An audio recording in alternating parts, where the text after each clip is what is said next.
চর্মরোগ থেকে শুরু করে নানা ধরনের রোগে চিকিৎসকরা স্টেরয়েড ব্যবহার করে থাকেন। স্টেরয়েড এক ধরনের ঔষধ, জাদুর মতো কাজ করে বলে অনেক রোগী চিকিৎসকের পরামর্শ ছাড়াই স্টেরয়েড সেবন করে থাকেন এবং চিকিৎসকের দেওয়া মেয়াদ ফুরিয়ে যাওয়ার পরেও এই ওষুধ ব্যবহার অব্যাহত রাখেন। তারপর হঠাৎ করেই দেখতে পান যে ওষুধে আর কোনো কাজ হচ্ছে না, একই সঙ্গে দেহে দেখা দিয়েছে নানান সমস্যা। আজকের প্রতিবেদনে আমরা জানব স্টেরয়েড ব্যবহারে শরীরের কি ক্ষতি হতে পারে সে সম্পর্কে।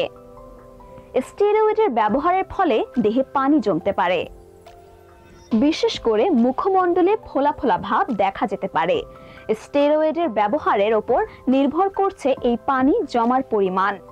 এছাড়া এই স্টেরয়েড ব্যবহারে ব্রণ বাড়তে পারে। স্টেরয়েড বেশি ব্যবহারের ফলে অনেক সময় বুক ধড়ফড় করতে পারে। দেহের কেন্দ্রীয় স্নায়ুতন্ত্রের তৎপরতা বেড়ে যাওয়ার ফলেই এমনটা ঘটতে পারে। অন্যদিকে এই ওষুধ ব্যবহারের ফলে হৃদরোগের আশঙ্কাও বাড়তে পারে। এছাড়াও রক্তে কোলেস্টেরলের পরিমাণ বৃদ্ধি পায় এবং রক্তনালীর গায়ে এসব কোলেস্টেরল জমা হয়ে তা সংকীর্ণ হয়ে যায়। ফলে হৃৎপিণ্ডের পেশিতে সঠিকভাবে রক্ত সরবরাহ হয় না এবং হৃদরোগের সৃষ্টি হয়। এছাড়াও স্টেরয়েড যদি ড্রপ হিসেবে ব্যবহার করা হয় তাহলে চোখে সংক্রমণিত কোনো রোগ থাকলে তা বেড়ে যাবে। একইভাবে স্টেরয়েড চোখের ভেতরে তরল পদার্থের চাপ বৃদ্ধি করে গ্লুকোমার রোগ সৃষ্টি করতে পারে। এভাবে চোখের চাপ বৃদ্ধির ফলে অন্ধ হয়ে যাওয়ার আশঙ্কাও থাকে। অন্যদিকে চোখে এই স্টেরয়েডের কারণে ছানিও পড়তে পারে। এমনকি স্টেরয়েড কিডনির ওপর বিরূপ প্রতিক্রিয়া ফেলে। এর ফলে দেহে লবণ এবং পানি জমে থাকে, পরিমাণে উচ্চ রক্তচাপ দেখা দেয়।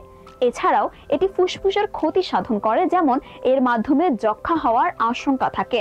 যক্ষা যা অধিকাংশ ক্ষেত্রে ফুসফুসে হয়ে থাকে। নির্বিচারে স্টেরয়েড ব্যবহারের ফলে ফুসফুসের যক্ষা রোগের জীবাণু সারা শরীরে ছড়িয়ে পড়তে পারে।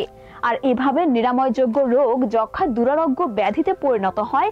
তবে নির্বিচারে স্টেরয়েড ব্যবহারের ফলে ফুসফুসের যক্ষা সারা শরীরে ছড়িয়ে যেতে পারে।